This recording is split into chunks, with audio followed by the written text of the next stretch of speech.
оюутлогын тэтгэлэгт хамрагдаж байгаа 10 жагийн аав байна. Тэгээ 5 хүүхэдтэй. Тэгээ миний отгох хүү энэ тэтгэлэгт хамрагдаж өнөөдөр энэ сайхан тэтгэлгийг хүлээж авч сэтгэл маш өндөр байна. Миний хувьд бол тэтгэлэг бол үнэхээр шударга явагдсан байна гэж бодож байна.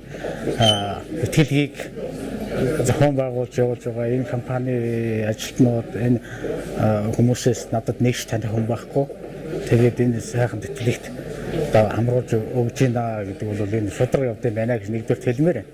Хоёрдугаарт миний хүүгийн одоо зам байдал, төлөв байдал, сургуульд сурч байсан байдал өмнөх юу харахад бол их сэтгэлд бол уйг байдаг. Өнөөдөр ийм хоёр өсгөлтөй сайхан үр дүнд хүрсэн нэг бол эцэг болсон миний хувьд бол бахархаж хаахгүй байна. Энэ эцэг их одоо үр хүүхдүүдэд сургууль соёлтой болгож хүний зэрэгт хүргэнэ гэдэг бол нийгмийн өмнө хүлээс асар том хариуцлага байдаг л та.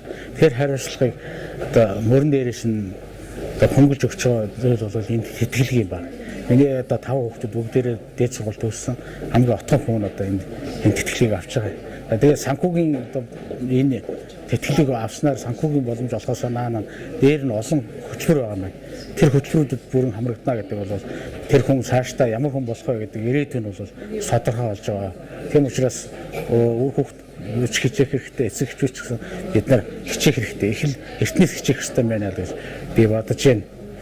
Тэгээд цаашдаа хүмүүс одоо олон хөтөлбөрт хамрагдаж олон сайхан хүмүүсийн ач уянаар мундаг хүн болоосаа л гэж одоо бодож байна да.